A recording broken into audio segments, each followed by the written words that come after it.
Ce mois donc, cette troupe s'avance et porte sur le front une main d'assurance. Nous partîmes 500, mais par un prompt renfort, nous vîmes 3000 en arrivant au port. Tant, on nous voit marcher avec un tel visage, les plus épouvantés reprenaient de courage. Je me cache les 2 tiers, aussitôt qu'arrivés, dans le fond des vaisseaux qui leur furent trouvés. Le reste, dans le nombre augmenté à toute heure, brûlant d'impatience autour de moi demeure. Se couche contre terre, et sans faire aucun bruit, passe une bonne part d'une si belle nuit. Par mon commandement, la garde en fait de même, laisse tout non caché et dans mon stratagème. Et je feins hardiment d'avoir reçu de vous l'ordre qu'on me voit suivre et que je donne à tous. Cette obscure clarté qui tourne des étoiles, enfin avec le flux, nous fait voir 30 voiles. L'onde s'enflait dessous, et d'un commun effort, les morses et la mer entrèrent dans le port. On les laisse passer, tout leur paraît tranquille, point de soldats au port, point au mur de la ville. Notre profond silence abusant les esprits, ils n'osent plus douter de nous avoir surpris. Ils abordent sans peur, ils ancrent, ils descendent, et courent se livrer aux mains qui les attendent. Nous le levons alors et tous en même temps, poussant jusqu'au ciel 1000 cris éclatants. Les nôtres à ces cris de nos vaisseaux répandent, ils paraissent armés, les morts se confondent. L'épouvante les prend, à demi descendus, avant que de combattre s'estiment perdus.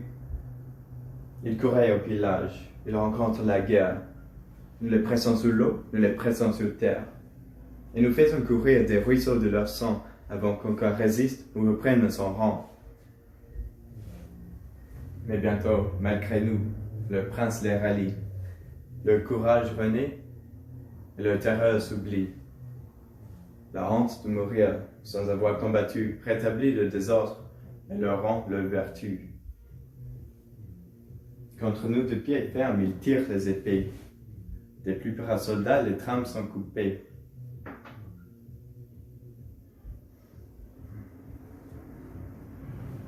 Et la terre, et le fleuve, et le flotte, et le port sont des champs de carnage où triomphe la mort.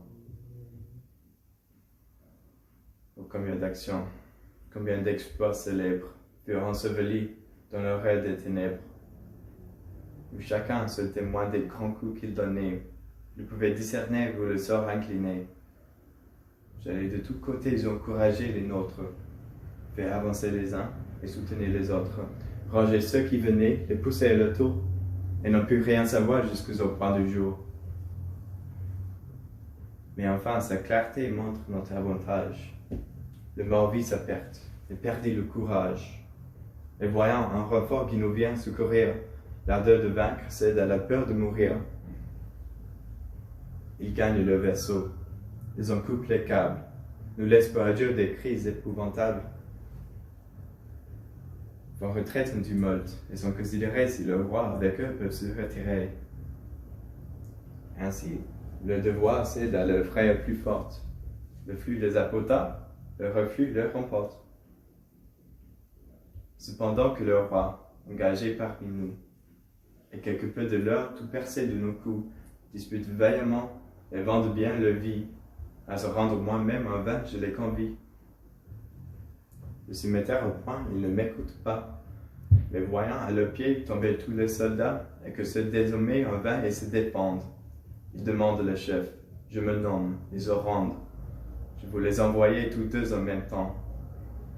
Et le combat cessa faute de combattants.